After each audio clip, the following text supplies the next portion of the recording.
নমস্কার বন্ধুরা, আপনারা দেখছেন কুকিং হাউস অফ অনিমা।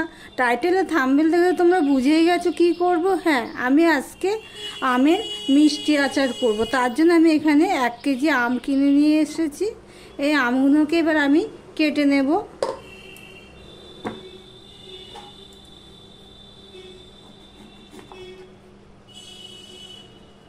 আমি এখানে খোসা সমেতেই কেটে নেব। খোসা সমেত আচার করব, খেতে ভালো লাগে খোসা সমেত আচার।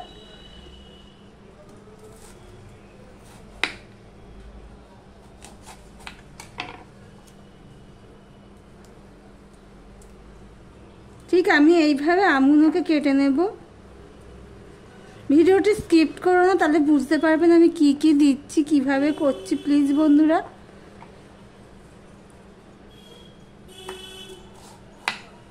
কাঁচা আম থাকতে থাকতে তোমরা এইভাবে আচার বানিয়ে করে করতে পারো, খুবই ভালো হয়, সারা বছর ধরে খেতে পারবে। আমি যেইভাবে করছি এটা সারা বছর ধরে ফ্রিজ লাগবে না, এমনিতেই খেতে পারবে। এইভাবে সমস্ত আমগুলো কেটে নিয়ে ফিরে আসছি, সঙ্গে থেকে বন্ধুরা। দেখো বন্ধুরা, আমগুলো সব আমি এইভাবে কেটে নিয়েছি, 1 গামলা হয়ে গেছে। এবার এই আমগুলোকে আমি এখানে নুন আর হলুদ নিয়ে নিয়েছি। নুন হলুদটা আমি দিয়ে দিচ্ছি, দেখতেই পাচ্ছ এইভাবে।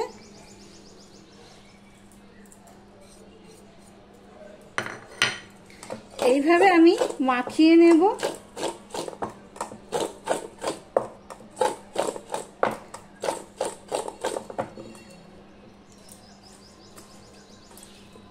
আর একটু বড় জায়গা হলে মাখানোটা ভালো হতো, তবে অসুবিধা কিছু নেই। আমি সেইভাবেই মাখিয়ে নেব যেন প্রত্যেকটা আমের টুকরোর গায়ে নুন হলুদ ভালো করে মাখানো হয়।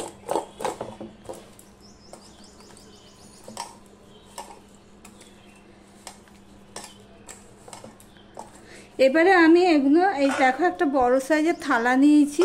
থালার মধ্যে আমি এইভাবে দিয়ে দেব, কিছুটা দিয়ে দেব, দিয়ে আবারও আমি একটুখানি নেড়ে নেব।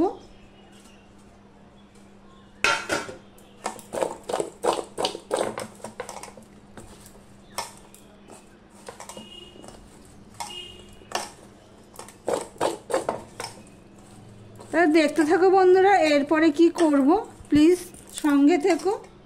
বন্ধুরা, সমস্ত আমের টুকরোর গায়ে কিন্তু নুন হলুদ ভালোভাবে লাগানো হয়ে গেছে, দেখতেই পাচ্ছ। আমি দুটো থালাতে আমার ধরে গেছে। এবার আমি ছাদে চলে এসেছি। ছাদে চলে এসে আমি রোদে দিলাম এগুলো সারাদিন রোদ খাবে। এখন প্রায় 9টা মতন বাজে সকাল। এবার সারাদিন রোদ খাবে, বিকেল 3টে-4টের সময় আমি এগুলো ঘরে নিয়ে যাব। তাহলে দেখতে থাকো বন্ধুরা। এদিকে দেখো একটা কড়াই বসিয়ে দিয়েছি। এবার কড়াইতে দিয়ে দিচ্ছি সাদা তেল।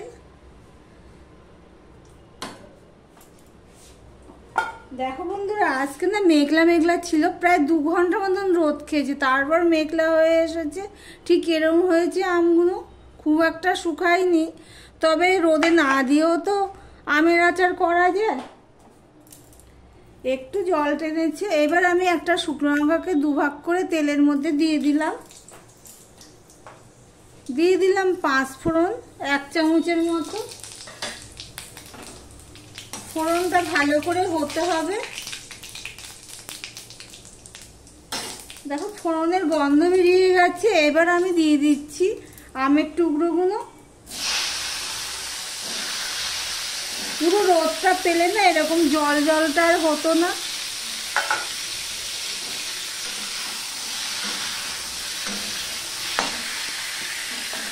দুটো থালায় আমি দিয়েছিলাম। এবার আমের টুকরোগুলো সমানে আমি নাড়তে থাকবো ফোড়নের সাথে মিশিয়ে। দেখতে থাকো বন্ধুরা। দেখো বন্ধুরা, আমি আমটা দিয়ে সম্পূর্ণ মিশিয়ে নিয়ে নাড়তে থেকেছি সমানে। কেননা আমটা তো রোদে দিলে কি হয়, জলটা শুকিয়ে যেত, কিন্তু সেটা আমার কড়াইতে জলটা শুকাতে লাগছে, সেই জন্যই সময় নিচ্ছে একটু। আমি তো ওখানে নুন হলুদ দিয়েই দিয়েছি। হ্যাঁ, এবার দিয়ে দিচ্ছি বিট নুন।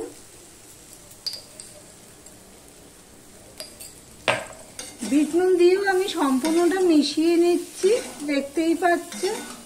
আমটা কিন্তু দেখো এই সবুজ অংশটা চেঞ্জ হয়ে গেছে, দেখতেই পাচ্ছ। বিট নুনটা দিয়ে আমি সম্পূর্ণটা মিশিয়ে নিলাম। এবার দিয়ে দেব গুড়, আখের গুড়। এখানে তো ভেলি গুড় পাওয়া যায় না আমাদের এখানে, সেই জন্য আখের গুড়ই দিচ্ছি।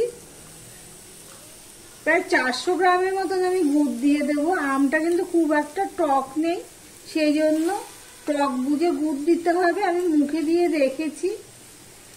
400 গ্রামের মতন আমি গুড় দিয়ে দিলাম। গ্যাসের ফ্লেমটা কিন্তু আমি লো টু মিডিয়ামে দিয়েছি। দিয়ে এইভাবে সমানে নাড়তে থাকবো যতক্ষণ না গুড়টা তরল না হচ্ছে, ততক্ষণ গলে না যাচ্ছে ততক্ষণ পর্যন্ত। দেখো অনেকটাই গলে গেছে, দেখতেই পাচ্ছ। এখানে আমি আরেকটুখানি নুন দিয়ে দেব, সামান্য একটু, অফ ক্যামেরাতেই দিয়ে দেব। দিয়ে এটা ছোট করে দিয়ে এটা জাল হতে থাক। এদিকে দেখো একটা কড়াই বসিয়ে দিয়েছি গ্যাসটা অন করে। এবার আমি আচারের মশলা রেডি করব। দেখো এখানে আমি 2টো শুকনো লঙ্কা নিয়ে নিয়েছি, ধনে নিয়েছি 2 চামচ, মৌরি নিয়েছি 2 চামচ, 1 চামচ নিয়ে নিয়েছি আমি জিরের গুঁড়ো, আর 1 চামচ নিয়ে নিয়েছি পাঁচফোড়নের গুঁড়ো। সেগুলো আমি দিয়ে দিলাম। কড়াইটা গরম হয়ে গেছে। এবার সমানে এগুলো নাড়তে থাকবো। আরও একটা মশলা আছে, দেখতে থাকো বন্ধুরা। আর এখানে নিয়ে নিয়েছি জোয়ান, 1/2 চামচ নিয়েছি জোয়ান, আর 1/2 চামচ নিয়ে নিয়েছি সর্ষে।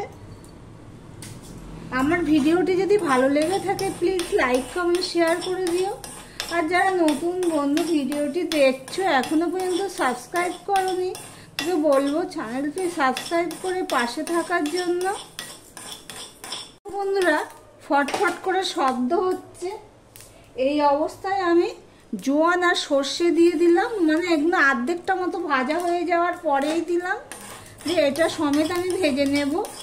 ভেজে নিয়ে আমি গুঁড়ো করে ফিরে আসছি, দেখতে থাকো বন্ধুরা। দেখো বন্ধুরা প্রায় 10 মিনিট আমি এটা গুড় দিয়ে জাল দিয়ে নিয়েছি, কিন্তু এখনো কিন্তু হবে। গুড়টা কিন্তু এখনো পরিপূর্ণভাবে আচারের মতো হয়নি।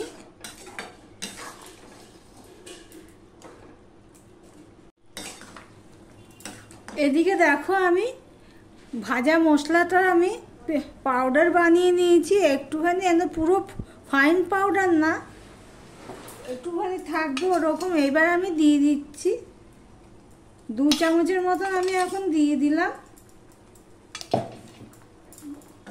দিয়ে আমি এটার সাথে জাল দিয়ে নেব।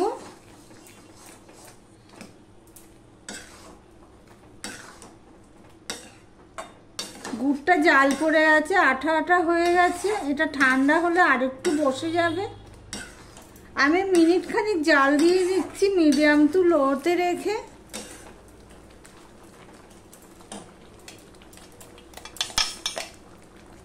আমি মিনিট খানিক জাল দিয়ে নিয়েছি ভাজা মশলাটা দিয়ে। এবার আমি গ্যাসটা অফ করে দিলাম। এবার আর 2 চামচ ভাজা মশলা আমি পরে দিয়ে দিচ্ছি। এইভাবে একবার তোমরা যদি করো দেখবা বারে বারে করতে ইচ্ছা করবে, এতটাই স্বাদ হয় এই মশলাটা। আচারের সবথেকে বড় মূল্যবান মশলা হলো এটা। এই মশলাটা ঠিকঠাক যদি হয় তাহলে আচারটা এমনিতেই ভালো লাগে। এবার আমি ঢাকা দিয়ে রেখে দিলাম।